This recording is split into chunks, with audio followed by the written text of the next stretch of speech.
Hey guys, and welcome back to my channel. So today we're going to be talking about Aileen Wuornos, who was also known to be the first female serial killer. So let's just go ahead and get right into it.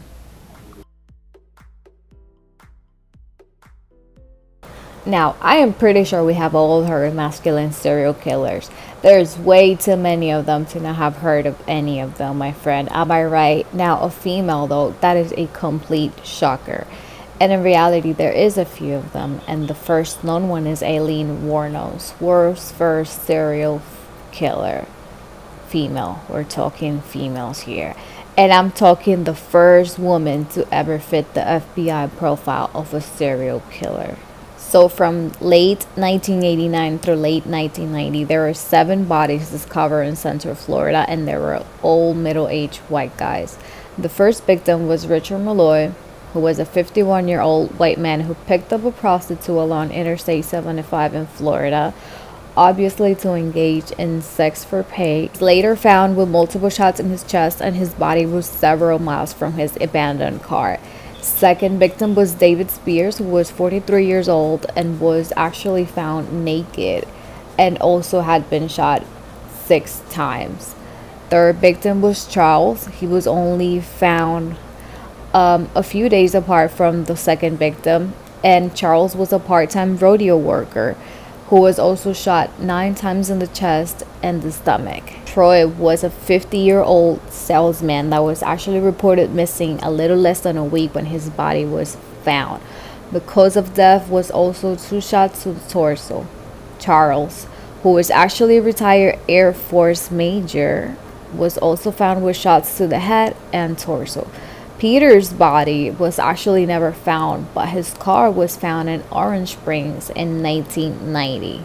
And the last known victim was Walter Antonio, who was 62 years old, and his body was also found in November 19 of 1990 in a remote part of Dixie County.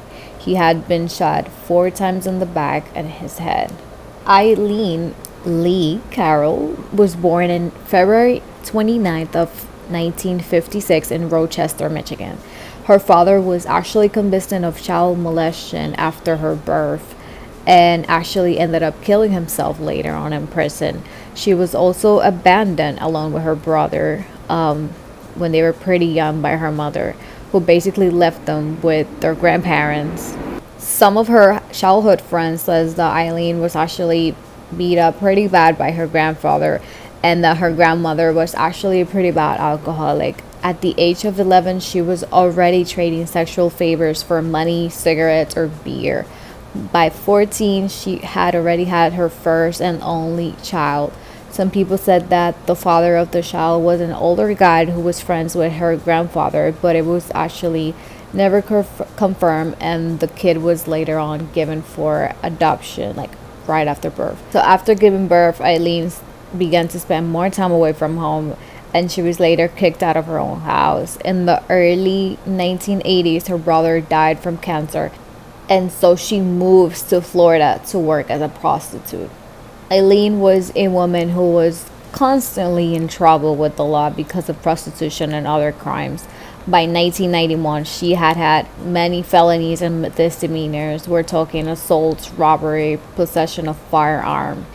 She was just a lot. In 1986, she met Tyra at a bar in Florida, and they had a romantic relationship until her final arrest in 1991.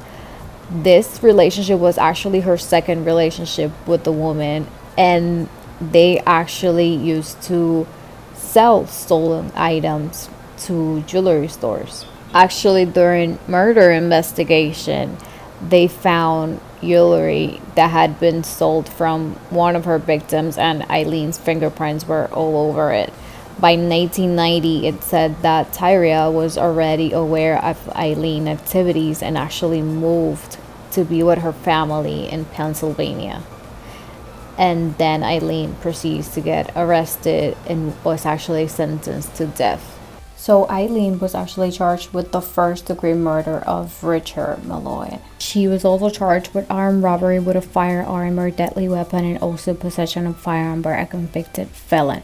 So because of all her charges in the law of Florida, The prosecutors argued that she actually qualified for death penalty based on charges of murder committed in the course of a robbery. This was actually pretty much her only case that went to trial.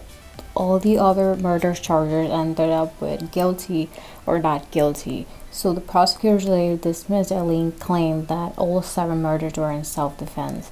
So in her initial tape confession, she never mentioned that one of her victims, Nikolee, had actually raped her. It literally appeared as if she was not trying to clear herself or defend herself. She actually said, "I took a life and I'm willing to give up my life because I killed people and I deserve to die." It was later argued that some of her statements and videotapes confession were involuntarily and in violation of her rights, but by then some of her videos were even leaked to the media.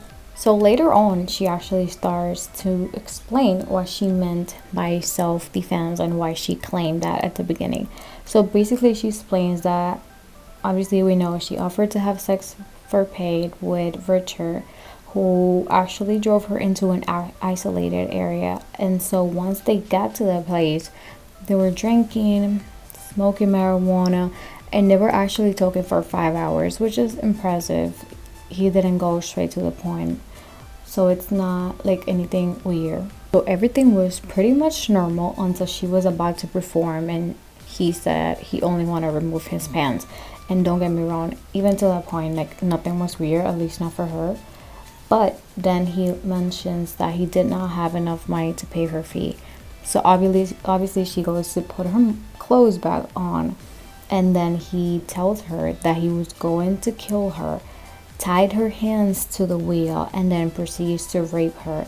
And she describes how much he was actually enjoying her pain and like all the weird faces he was making. Like, you could literally tell that he was just enjoying hurting her so much.